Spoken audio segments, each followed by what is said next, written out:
বিদেশি চরণ ধন্যবাদ প্রণাম গুরু এবং সর্বদের জন্য প্রণাম নিবেদন করে আমি গীতা শুরু করছি। আজকের গীতা পাঠ শ্রীমদ্ ভগবদ্গীতা দ্বিতীয় অধ্যায় শ্লোক নাম্বার 64 পাঠ করে শ্রবণ করব। রাগ দেশ বিমুক্তস্তু বিষয়া ইন্দ্রিয়াশ্চরম আত্মবশ্য বিধায়াত্মা প্রসাদম অধগচ্ছতি। অনুবাদ: সংযত চিত্ত মানুষ প্রিয় বস্তুতে স্বাভাবিক আসক্তি এবং অপ্রিয় বস্তুতে স্বাভাবিক বিদ্বেষ থেকে মুক্ত হয়ে তার বশীভূত ইন্দ্রিয়ের দ্বারা ভগবত ভক্তি অনুশীলন করে ভগবানের কৃপা লাভ করেন। এখানে বলা আছে যে যিনি ইন্দ্র সংযত তিনি ভগবানের অবশ্যই কৃপা লাভ করবেন। তো ইন্দ্র সংযমী ব্যক্তি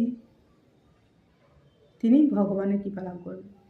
তো কিনা ভক্তি মুক্তি সিদ্ধিকামী সকলেই অশান্ত, এতএব কৃষ্ণ ভক্তি নিষ্কাম, এতএব শান্ত। ভক্তি মুক্তি সিদ্ধিকামী তারা ভোগ বাসনায় জর্জরিত, তার ফলে তারা কখনোই শান্ত হতে পারে না এবং সেই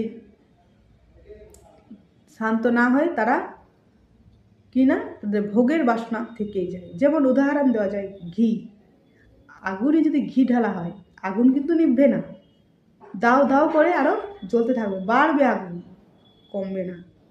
তো সেই রকম সিদ্ধি ভক্তি মুক্তি তারা লোক বলে না যে ভোগ করো, ভোগ করলেই ত্যাগ আসবে না, আপনি যত ভোগ করবেন তত আরও বাড়বে জিনিসটা। ঘি আগুন ঢালে আবার বাড়বে, কমবে না। সেরকম